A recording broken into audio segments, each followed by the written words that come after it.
लोगों का यह वक्तव्य होता है कि हनुमान बानर तो थे, किंतु बानर इत्युक्ति आदिवासियों के लिए ही प्रयुक्त होती है। कुछ जन कहते हैं कि हनुमान की तो पूंछ भी नहीं थी। ये व्यर्थ प्रलापी गूगल के शिष्य होते हैं। इनके गुरु भी अशुद्धि से संक्रमित होते हैं, अतः ये शास्त्र तत्व से सदा ही वंचित रहते हैं। अपने अपात्रता से युक्त शास्त्र को पढ़कर उसके वाक्यों के कारण अजन्ता से दग्ध होकर डकार मारते रहते हैं। तथापि इस वीडियो के माध्यम से हम इनके दावों पर चर्चा करेंगे।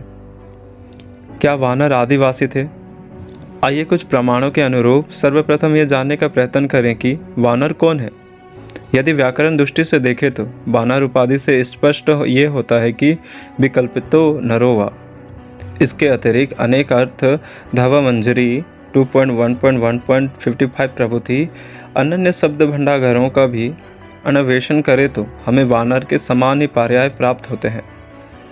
जबकि आदिवासियों हेतु सदा से ही शैलम, पर्वत, तटी इत्यादि अनव्यों से सोलाट आदि उपाधियों से प्राप्य है। उन हेतु कहीं भी वानर की उपाधि प्राप्य कहीं भी नहीं है।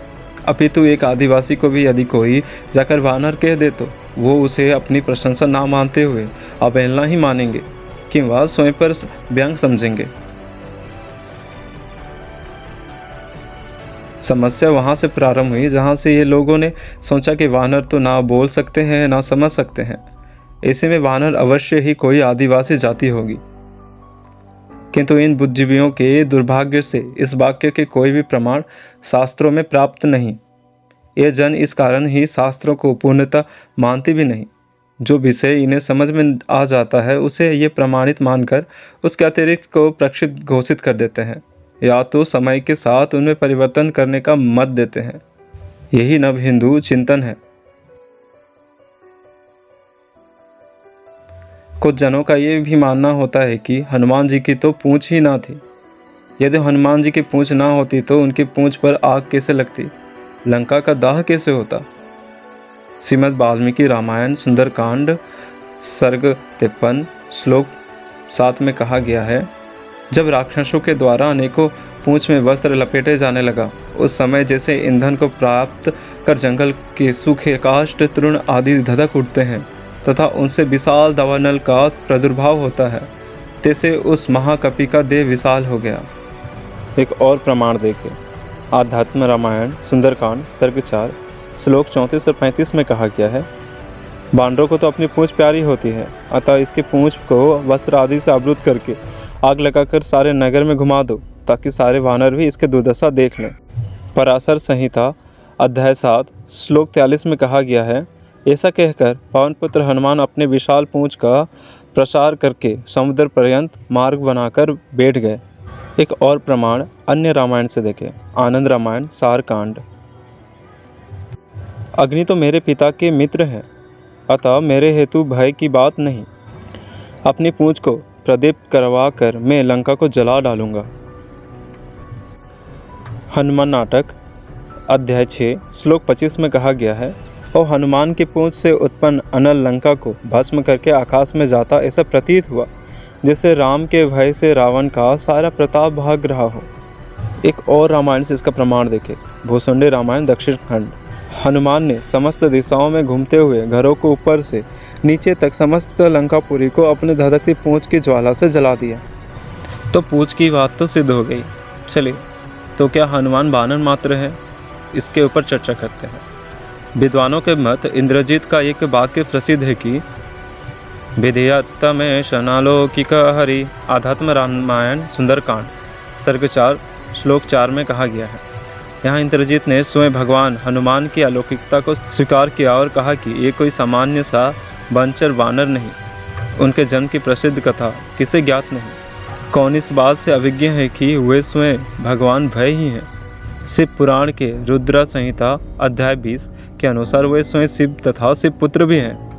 वे केसरी के क्षेत्रज्ञ तथा भगवान शिव स्वरूप वासुदेव के औरस पुत्र कहे जाते हैं। पराशर संहिता के षष्ठ पटल अनुसार वे पार्वती जी से भी उत्पन्न हैं। वहाँ उन्हें त्रिमूर्ति भी कहा गया है। इन सब बातों से हनुमान की विलक्षणता तो ज्ञात हो ही गई।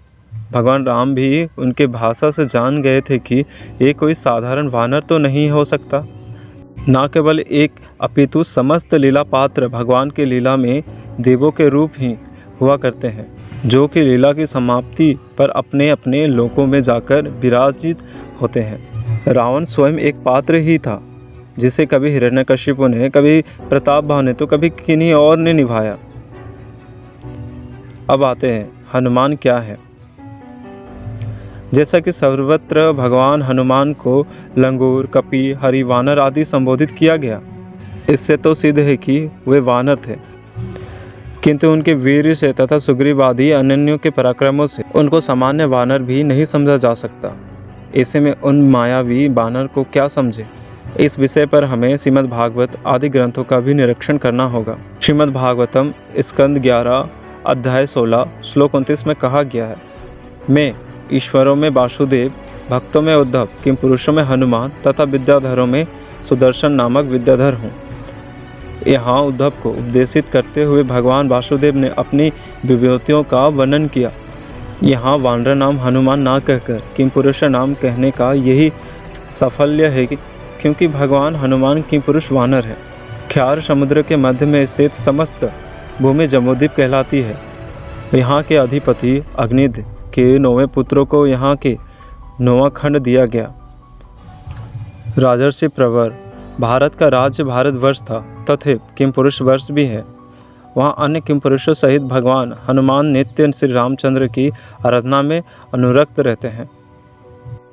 श्रीमद् भागवतम स्कंद 5 अध्याय 19 श्लोक 1 और 2 में कहा गया है, किम पुरुष वर्ष में लक्ष्मी जी के बड़े भैया आदि पुरुष सीता हृदय अभिराम भगवान श्री रामचंद्र की चरण सानिध्य में उनके रसिका वर श्री हनुमान अन्य सजाति किम पुरुषों सहित भक्तिपूर्वक श्री राम की उपासना करते हैं।